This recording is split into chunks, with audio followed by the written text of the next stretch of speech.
Now, more on the latest building collapse in New York. You might have heard a few moments ago I was talking about the Salomon Brothers Building collapsing. And indeed it has. Apparently that's only a few hundred yards away from where the World Trade Center towers were. And it seems that this was not a result of a new attack. It was because the building had been weakened during this morning's attacks. We'll probably find out more now about that from our correspondent, Jane Standley. Jane, what more can you tell us about the Salomon Brothers Building and its collapse?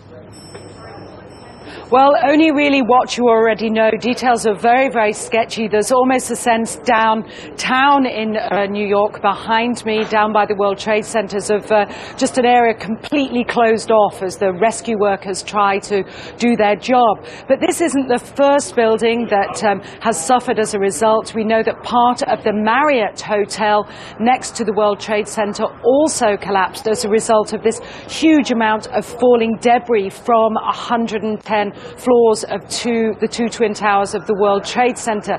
As you can see behind me, the Trade Center appears to be still burning. We see these huge clouds of smoke and ash, and we know that behind that there's an empty piece of what was a very familiar New York skyline, a symbol of the financial prosperity of this city, but completely disappeared now, and New York is still unable to take on board what has happened to them today. Presumably there were very few people in the Salomon building when it collapsed. I mean, there were, I suppose, fears of possible further collapses around the area. That's what you would hope, because this whole downtown area behind me has been completely sealed off and evacuated, apart from the emergency workers. That was done by the mayor, Rudy Giuliani, much earlier today, because of, course, the dreadful collapse of the Twin Towers of the World Trade Center. But New York, very much a city still in chaos. The phones are not working properly, the subway lines are not working properly. And we know that down there near the World Trade Center there are 3 schools that are being turned into triage centers for emergency treatment. And I know that over in New York Harbor, where the famous Statue of Liberty is, there's a field hospital where 1,500 people are being treated. And we have heard, though it's unconfirmed as yet, that 100 New York City police officers have been taken there as well for treatment. But we do need to confirm those figures for the officers. It's now, some 8 hours since the attacks. Is there any estimate yet available of the number of casualties in the World Trade Center? I think we can only go at this point with the words expressed by the mayor of New York, Rudy Giuliani, that it's too frightening to think how many there could be. We know that it's about almost 300 people on the airliners that were used in these attacks. But you've got to remember, this was 9 o'clock in the morning on a Tuesday morning. It's busy in downtown Manhattan, in the financial district then. The World Trade Center itself has 50,000 workers. There are tens of thousands of tourists who go up there every day. The figures are almost too frightening to contemplate. You can understand why nobody yet wants to put a figure on them. Listening to the mayor, Rudy Giuliani, a bit earlier, one of his messages was, business as usual. We won't let this get us down. But presumably, a lot of Manhattan people must have fled the city to Long Island to get away from possible further attacks. Well, a lot of people were certainly trying to, but you remember that very early on, all the bridges and tunnels to the city, as well as the airports, were closed. New York was sealed, essentially. Now, we do know that the Long Island Railroad has begun running again to get people out of the city if they can, and people who can't manage to get out and perhaps lived in that area, they're being offered accommodation in empty school buildings. But certainly I saw earlier on today huge crowds of people desperately trying to walk up upper Manhattan to get as far away as possible. I think nobody really knows how to go or where to go, and you have to remember, even now, I don't think people can sink in to people what's happened.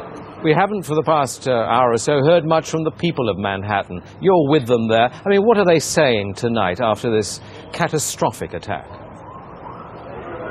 As I said, many just cannot believe this has happened, and I've seen you know, big burly men and women with, you know, tears in their eyes today, shaking their heads, wondering what on earth is going on. There was a sense of panic. Our reports from the scene were of people just absolutely horrified. And I've already seen some photographs of that a man took down in the downtown area, and it looks like the aftermath of a huge atom bomb or something, just full of debris and of like a white carpeting of snow from all the dust and rubbish that had fallen.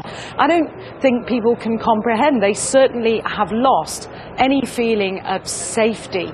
There's still a great pride in the city. People are determined to fight back, but a great sense of shock and loss. People keep looking at the sky, for example, where you can see the plume of smoke and say, when that's gone, it won't be there anymore. Our Twin Towers won't be there.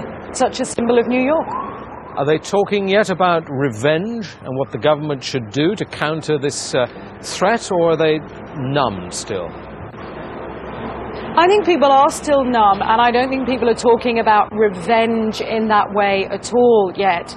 I think people are still too traumatized.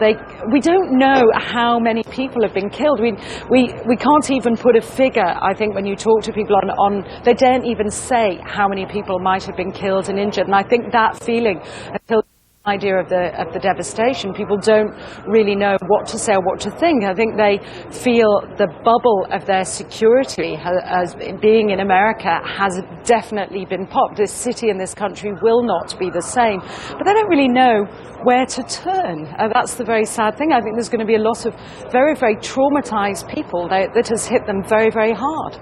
Jane, I think many of us, when we heard the news, perhaps on the radio earlier today, were completely flabbergasted by it and just couldn't comprehend it. I mean, it almost sounded too far-fetched. I was wondering what it's felt like for you being in Manhattan. Well, unfortunately, I think we've lost the line with Jane Standley in Manhattan. Perhaps we can rejoin her and follow that up later. Across